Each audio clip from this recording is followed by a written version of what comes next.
Assalamualaikum dan juga salam sejahtera. Hai, kembali lagi ke Zaf Vlog. So, untuk mulut podcast session hari ni, kita ada para pelakon filem Gila Gusti yang bakal ditayangkan pada 17 Mac 2022. Terima kasih Zaf ucapkan kepada Syafi'i Naswi, Ayes Syaukat dan juga Diana Phoenix. Alright, untuk soalan yang pertama ni, simple je soalan dia. Apakah filem kegemaran korang? Berikan satu saja filem yang memang korang rasa, kalau kau tanya filem best, mesti kau tahu satu filem ni. Favorite film of all time is Lord of the Rings. Oh, Lord of the Rings. For me, cerita tu dia punya filmmaking is amazing. Dia punya cinematography, dia punya script writing, dia punya story as a whole, dengan lakonan setiap karakter tu, memang I don't know what to say. Perfect. Alright, next apa? Okay. Alright, for me, actually ada banyak, tapi salah satunya adalah Leon the Professional. Okay. John Reno belakang. John Reno. Okay. Saya suka filem tu sebab benda tu merangsang saya masa saya kecil untuk jadi aktor. Maksudnya kalau dari segi skripnya, dari segi capture moment dia, saya suka chemistry antara actors. Saya suka gambar punya look, dia punya cara hidup dan sebagainya. Saya suka lah benda-benda tu. Very raw lah. Diana ni kalau tengok movie macam just macam tengok-tengok sebab minat macam tu je lah. Macam tak ada favourite movie lah. Kalau nak katakan macam Diana tengoklah juga macam maybe boleh kata Avengers kot. Marvels lah daripada awal sampai akhir. Jangan risau, Zaf pun favourite benda tu. Okay, kita gang lah. Kita gang. Sebab kadang-kadang interview ni dia orang bagi nama-nama filem yang Zaf tak pernah dengar pun. Okay. So tak apa, Avengers kan Marvel. So case sekarang ni very mainstream blockbuster. Mainstream. So just tunggu untuk bulan 5 nantilah. Okay. Alright. Okay, next question berkenaan dengan filem ini. Gila Gusti. Difahamkan ini merupakan filem yang pertama menampilkan para gusti di dalam Malaysia. Juga menampilkan Diana.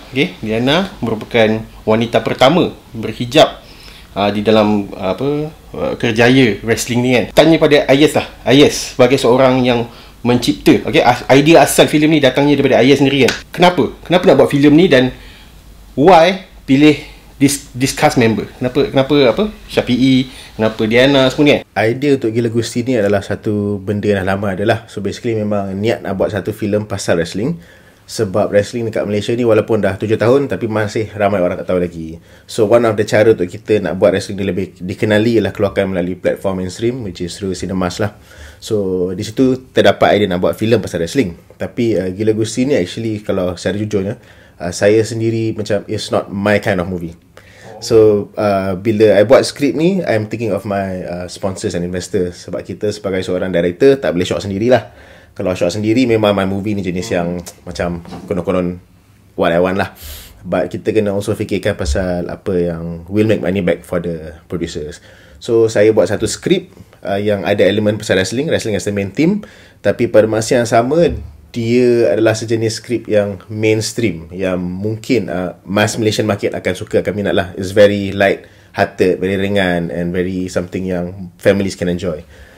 Lepas tu pasal pemilihan cast pula, macam secara jujurnya, first of all, yang watak-watak wrestling ni memang niat nak ambil pro wrestlers lah. Sebab salah satu usaha saya sebagai pengusaha wrestling kat Malaysia ni, kita nak naikkan wrestlers kita sebagai selebriti. Seperti mana WWE buat dengan diorang punya talent. Macam kita tengok The Rock sekarang dah megastar, Batista is a megastar.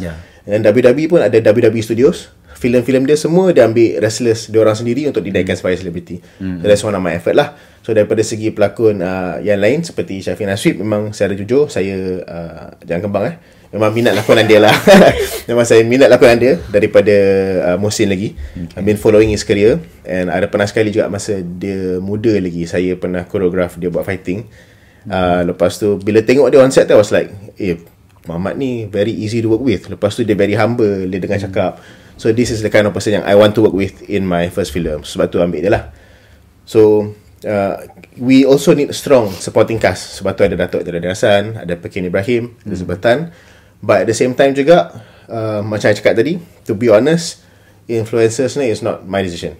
Influencers ni is mainly because pada time tu cerita filem Ayat Hotel meletup.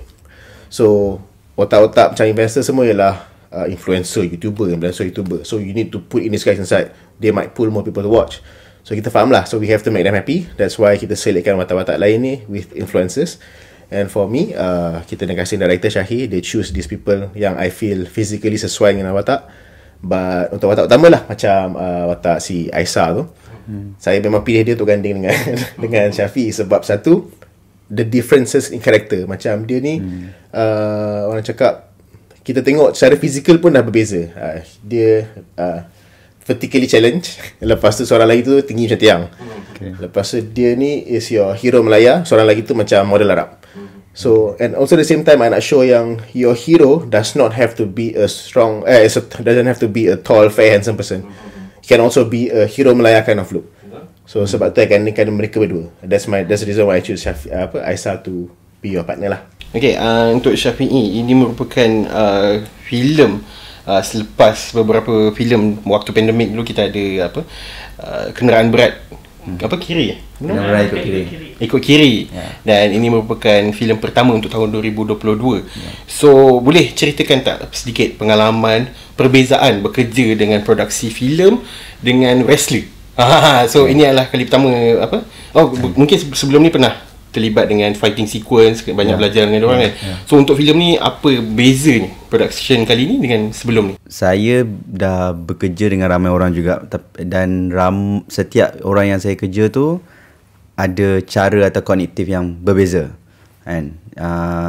Ilmu yang lain-lain. Sama juga macam Gila Gusti ni, which is memang benda baru sebab saya tak pernah expect pun yang saya akan berlakon dalam filem Gusti.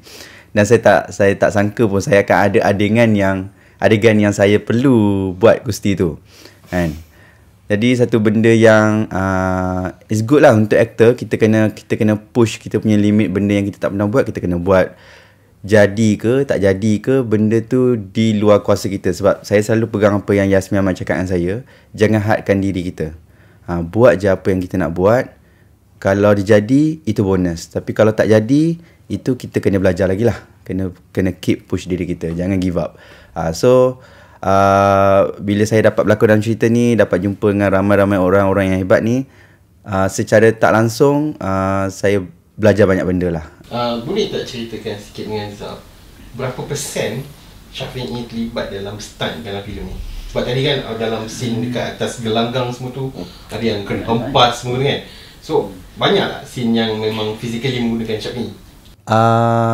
Tak adalah 90%, tapi banyak juga ada scene saya seorang tak silap. Sebab saya pun tak tengok lagi, tapi base yang saya ingat, ada scene saya seorang, yang awal-awal tu pun ada, yang hujung pun ada. Yang paling ni paling saya boleh ingat dalam otak, ada satu scene tu saya pakai play card ke apa, tak silap saya. Lepas tu dia ada macam gerbang ke saya atas tu. Itu memang one shot kot. Kita dah praktis. Tu saya. So masa atas, diorang ada tanya saya, director suka usik saya. Dia kata, you boleh buat ke? Kalau you tak boleh buat, I ganti orang lain, dia kata tu. So I pula jenis yang suka explore, suka try. Lepas tu cakap, boleh uncle, boleh I can try macam tu. So dia ajar saya lah, dia ajar maybe dalam 10 minit macam tu, saya try ingat choreograph tu, kita shoot. Tapi dalam hati saya, sakit ke tidak ni? Lantaklah buat je lah kan. Gedebak jatuh tu pun tak adalah sakit sangat pun, okey je kan. Just layan lah moment tu. Seronok. Satu experience yang best lah. Betul. Tadi pun sampai dia tengok scene by scene yang macam, wish, ini betul-betul Syafi'i ni, tak sakit ke jatuh?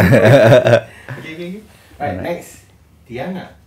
Kita faham, Tiana merupakan wanita pertama berhijab dalam arena Gusti worldwide kan, satu dunia. Okay, so untuk filem ini, apakah pesanan Diana untuk para penonton semua yang mungkin ada minat yang sama ataupun yang mempunyai passion yang sama, ingin join Gusti ke apa kan? So boleh tak kongsikan kepada penonton pesanan Diana dan juga kenapa penonton kena tengok filem Gila Gusti ni? Dan rasa macam kalau siapa yang minat, tak kira lah macam pakai tudung ke tak ke, tapi macam kalau yang berhijab, yang berminat nak Gusti, dan rasa macam teruskan je. Sebab macam bagi Diana, macam hijab ni bukan penghalang untuk kita nak teruskan kita punya minat. Sebab bagi Diana macam hijab is a part of myself. So macam benda tu bukan penghalang Diana. So macam kalau Diana boleh buat dan Diana yakin dekat orang luar sana semua boleh buat. Dan korang kena tengok filem Gila Gusti ni, sebab ni adalah merupakan filem Gusti yang pertama dekat Malaysia. Dan juga korang akan tengok juga Diana beraksi juga dengan Diana punya kawan-kawan lah. So dan harap macam selepas ni ada ramai lagi orang yang berminat nak join wrestling lah. Terutamanya perempuan. Sebab kita dekat Malaysia ni baru ada dalam 2 orang je perempuan. 2, 3, 4 orang je. So kita perlukan lagi ahli kursi wanita. Alih-alih you guys berdua lah kawan. Sebab macam Diana pun macam mostly kalau training pun hanya dengan lelaki. So macam Diana perlukan lagi wanita di sana. Yeah. Sebelum kita pergi ke soalan terakhir dan crucial question, boleh tak kongsikan cabaran yang paling utama, cabaran yang paling you guys tak boleh lupakan dalam menghasilkan filem Gila Gusti ni? Okay, jadi saya sebagai penerbit bersama, pengarah bersama, pelakon dan penulis skrip untuk Gila Gusti ni, salah satu cabaran yang paling besar ialah the very first stage ialah nak convince investor, nak convince people untuk nak buat filem ni. Sebab seperti mana kita tahu, nak buat filem kat Malaysia ni kos dia sangat tinggi, dan sebagai seorang yang baru nak bermula ni, nak dapatkan dana tu sangat-sangat susah. So cabaran dia ialah bila apa yang saya dapat untuk Gila Gusti ni adalah sebenarnya sangat sedikit, fraction, even a quarter of a cost of what the film is supposed to cost. Jadi bila kita dapat benda yang kecil macam ni, for me as a filmmaker, as a director, memang cabaran dia ialah to try to come up with the best quality that I can dengan budget kecil yang kita ada. So that's the reason why Gila Gusti ni kita shoot dalam masa 10 hari saja. Tapi pada saya macam 10 hari nak shoot 90 scene. Kita ada 90 scene. 10 hari adalah satu cabaran yang sangat besar, especially bila ada banyak gila scene wrestling. Satu hari tu kita kena shoot sampai 8 scene wrestling, sampai one of the parts tu saya sendiri hospitalized sebab salah landing, gegaran otak, concussion. Next day tu disebabkan tak nak rugi duit, saya discharge sendiri, pergi to set, finish the shoot. So macam for me cabaran dia is as a filmmaker lah, daripada perspektif seorang filmmaker. Mungkin ramai rakyat Malaysia ataupun penonton filem Malaysia ni, diorang are not aware that kita ni masih tak boleh nak tanding dengan Indonesia, dengan Thailand, dengan Brunei pula. Indonesia, Thailand, dengan Korea, dengan Jepun, is mainly because of our budget. Saya sendiri pernah terlibat dalam shoot Strike Back, sebuah series international, di mana bila saya borak dengan producer dia, satu episod makan budget 2 juta USD. That is like 10 times more the amount of film kat Malaysia. So sebab tu kita terpaksa, quality kita masih belum boleh ke sana lagi. But as a filmmaker, it is my duty untuk cuba mengeluarkan filem yang the best that I can, paling quality dengan apa yang kita ada. So that's my perspective lah. Okay, salah satu cabaran yang saya rasa, saya nampak dua lah. Salah satunya dari segi komedi. Sebab saya jarang buat filem yang berentak komedi. Mostly adalah yang serius. Tapi bila saya buat filem-filem serius pula, orang selalu kata dengan saya, kau asyik berlakon cerita serius je, kau tak ada ke rasa nak buat cerita yang komedi sikit ke, light ke? Saya tanya balik diri saya, aku ni bukan pelawak kan? Kalau saya nak berlakon komedi, nak saing-saing macam dengan Zizan ke apa, payah, jauh lagi kan. But I can try mana yang saya mampu. Dan bila dapat skrip, saya tanya dengan director juga, you nak I buat lawak bodoh ke? You nak memang situation tu yang kelakar ke, atau macam mana? Sebab I tak adalah pandai sangat babak macam ni. Dia kata, the situation dah kelakar dah, you just follow je. Okay lah. Then I try my best macam tu.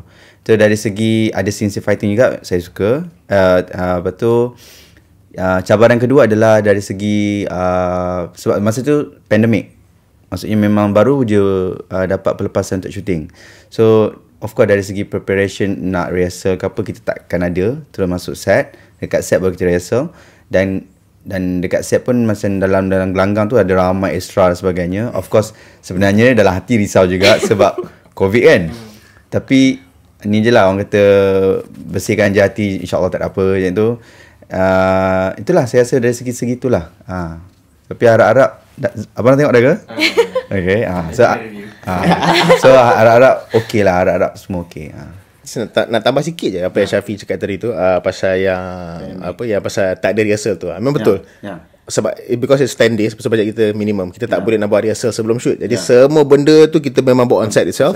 Lepas tu macam semua scene wrestling saya dengan scene wrestling Diana dengan wrestler lain, tak ada rehearsal, dan semuanya borak mulut je. Lepas ni kau buat apa? Lepas tu kita buat dia terus. Sebab macam scene saya dengan si Aisyah pun ataupun dengan siapa-siapa yang saya ada, contoh Eddie kata, okay Ai standby scene 16, baca, and then kita nak buat apa ni? Kan. Jadi kita buat, Tapi bincanglah apa yang kita rasa the best untuk during that shooting, apa yang kita rasa perlu untuk that scene. So kita bagi sepenuhnya untuk scene tu lah. Itulah.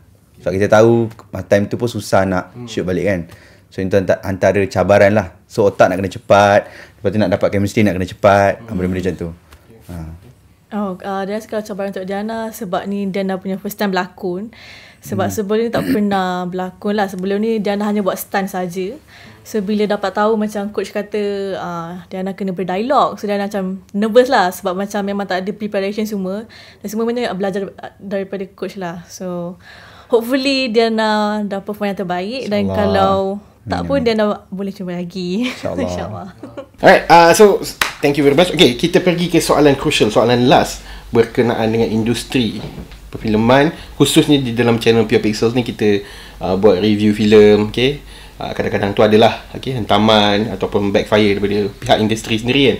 Okay, berkenaan dengan isu yang paling latest boleh dikatakan dalam Malaysia ni yang melibatkan sebuah filem, apa pandangan you guys tentang penggunaan sentimen di dalam promosi filem itu sendiri? Contoh, filem itu berkenaan dengan seni pertahanan diri, okay. Kemudian promosinya di kononnya mengatakan bahawa orang tidak menyokong filem itu disebabkan kita menghina seni bela diri itu sendiri kan. Contohnya macam cerita Gila Gusti ni kan. You guys punya tema ni adalah tentang yang berkenaan dengan Gusti Entertainment kan. So adakah korang bersetuju untuk menggunakan sentimen sebagai peminat WWE kena tengok filem ini kan? Kalau tak tengok apa ni, tak support filem tempatan ke apa kan. So apa pandangan you guys tentang that kind of penggunaan sentimen di dalam Malaysia ni? Adakah dia bagus untuk promosikan filem ataupun sekadar one off sahaja, benda tu tak tak berpanjangan? Okay, untuk saya selama saya berlakon, saya tak pernah pegang sangat pada sentimen ke perspektif apa-apa pun. Kalau saya punya insting atau saya rasa saya nak buat, saya buat macam tu. Maybe sebab saya belajar banyak daripada Yasmin, which is Yasmin banyak buat filem pasal kemanusiaan, humanity dan sebagainya, love dan sebagainya. So dia selalu saya tanya dia, Cik Min tak nak ke buat filem macam ala-ala Matrix ke apa ke? Oh, I tak nak buat benda macam tu sebab I rasa ini I punya kekuatan contohnya. Dan kalau betul tak kecewa kalau orang tak datang tengok filem Cik Min contoh. Dan dia cakap everyone ada point of view ataupun pilihan hidup masing-masing. So it's good ada cerita macam ni, it's good ada cerita macam ni. So it depend pada you mana yang you nak tengok. Contoh macam dari segi cerita macam ni pula lah. It's semua adalah bergantung kepada promotion dan dari segi preparation dan sebagainya, quality cerita tu sendiri, cast, maksudnya the whole team lah. Contoh macam Abang Zah pun dari segi kritikan, benda tu semuanya membantu dalam kewujudan industri itu sendiri kan. Kalau tak ada orang macam ni, kita takkan rasa macam oh, kerja aku dah cukup bagus contoh. Tapi kalau ada orang dah letakkan kritikan pada kerja kita dan kita tahu oh next kita kena buat lagi bagus. So nilai-nilai sentimen ke apa ke, benda tu wujud atas individual kot. Kalau dia rasa oh aku tak suka filem Avenger, dia maybe dia tak akan tengok. Tapi contoh macam saya lah, saya dulu tak suka Avenger dulu. Sebab saya rasa macam apalah cerita ni kan. Tapi bila saya tengok balik, oh sebab apa tau, kita pelakon, kita suka cerita yang explore makin menggali dalam. So saya bila Avenger buat benda-benda gitu, oh rupanya ni ada relate dengan ni, oh multiverse pula macam ni. So dia buka kita punya kogniti lebih besar. Itu yang saya macam okay, now aku dah favourite Avenger. Orang tak suka hati korang lah. Aku suka macam tu. Okay, okay, jujur nak cakap lah, macam pada pendapat saya, when it comes to marketing a film, bila kita nak market sebuah filem ni, kita kena bersedia untuk terima kritikan. Betul. So macam menggunakan sentimen macam orang tak support ataupun orang tak terima, pada saya benda tu it's more of a question of kita kena jujur dengan diri kita sendiri. How good is our product? Adakah dia berkualiti? Adakah dia mencapai QC? Saya sendiri I'm my worst critic. Saya selalu kalau apa-apa saya buat, apa-apa saya shoot, saya lah paling tak suka sekali. Benda ni cringe gila. My own product. My acting sendiri pun bila tengok geli dia tengok, because like tak pernah rasa diri ni sempurna. Betul. So bila orang komen sesuatu yang macam cakap okay, we reject your product, So you have to ask them, kenapa reject? So bila diberitahu kenapa di reject tu, kita kena turunkan ego kita. Betul. And humble down and say, okay, I understand, I'm sorry, next time we'll try better. Simple as that. Sebab kalau kena reject tu mesti ada sebab lah. And also menggunakan sentimen pada saya adalah sesuatu yang kurang elok. Pada saya, it all boils down to word of mouth. Contohnya kalau kita keluarkan filem Gila Gusti ni, the best marketing ialah untuk bagi tahu orang yang filem ni wujud. Billboards, iklan, melalui junkets, Facebook ads, sekian-sekian. So orang akan tengok. Kita tarik orang tengok dulu. So lepas orang tengok, kalau dia suka, they will talk about it. And when people talk about it, more people will come and watch it. Simple as that. So kalau orang tu nak kutuk, good for them. Orang tu nak puji pun, good for them. Yang paling penting is we try our best to come up with a good product. Lepas tu kalau produk tu tak diterima, kita kena terima benda tu. Kalau produk tu diterima, alhamdulillah, but we still need to improve ourselves. Because sebagai manusia in this world, life is a never ending journey of finding knowledge. Kita kena sentiasa cuba improve. Dan bila kita rasa diri kita dah bagus dan tak boleh terima pandangan orang lain, that is when we know yang kita ni riak ataupun ego. So benda tu memang kena kurangkan lah. Dah Soalan untuk Diana lah. Contoh lah kan. Contoh production filem ni gunakan filem pertama menampilkan wanita pertama berhijab. So daripada segi seorang pelakon tu sendiri, adakah Diana marah ataupun rasa macam tak payahlah nak ni sangat kan, kita relax sudah lah, tak payah ni sangat kan. So apa pandangan Diana? Pada Diana macam Diana ambil tu macam memberi semangat juga, sebab Diana tahu macam dekat luar sana ada je orang yang nak jadi wrestler, dan ada juga macam orang tak tahu adalah perempuan pakai tudung Gusti kan. So macam Diana rasa macam dia satu benda yang bagus juga, sebab dia buka mata orang juga macam kat Malaysia ni ada wrestling, tapi tak semestinya perempuan yang tak pakai tudung, ada juga pakai tudung. So macam Diana rasa macam benda ni welcome all, apa tu? Buka peluang. Buka peluang untuk semua orang lah. Okay. Nice. Okay. So that was it. Itu adalah mula podcast session bersama dengan para pelakon filem Gila Gusti. Jangan lupa untuk saksikan Gila Gusti pada 17 Mac 2022. Finally, ada apa-apa pesanan kepada penonton Zavlog at Pure Pixels? Teruskan support. So nanti filem akan keluar dekat program pada 17 Mac. So saya menantikan anda punya feedback, baik ke buruk ke, kita akan sentiasa perbaiki diri, insyaAllah. So tak sabar nak tunggu reaksi anda semua. Okay, saya just nak cakap yang please support Gila Gusti, sebab kita ni sebuah production yang kecil dan humble dan cuba mengeluarkan filem yang berkualiti. Please give us a chance. Jangan kutuk sebelum tengok. Cuba dulu try. Support your local stuff. Because sometimes kita tak tahu yang local ni sometimes ada yang berkualiti. Tapi kalau yang ada yang pernah ada peristiwa yang mengecewakan tu, mungkin there's a past lah. But for me, I always believe yang kita kena support kita punya local product. Give us a chance. Kalau tak tengok, tak tahu hasil dia macam mana. And also jangan risau kalau korang nak kutuk pun boleh kutuk, because saya percaya yang setiap orang ada pandangan masing-masing. And semua pandangan orang terhadap filem ialah subjektif. Dia bukannya muktamad, bukannya betul, tak ada betul, tak ada salah. So please watch and then let us know what you think. Yes, jangan lupa tengokkan Gila Gusti 7 hari bulan tahun 2022. Dan ini adalah merupakan filem Diana yang pertama Diana berlakon. So support Diana dan juga kawan-kawan Diana dalam wrestling industry ni. Yes. Thank you. Alright. So that was it. Thank you very much for watching, guys. Jangan lupa untuk saksikan filem Gila Gusti pada 17 Mac 2022. Itu sahaja untuk hari ini. Thank you very much for watching. Jumpa lagi pada Zavlog yang akan datang. Thank you.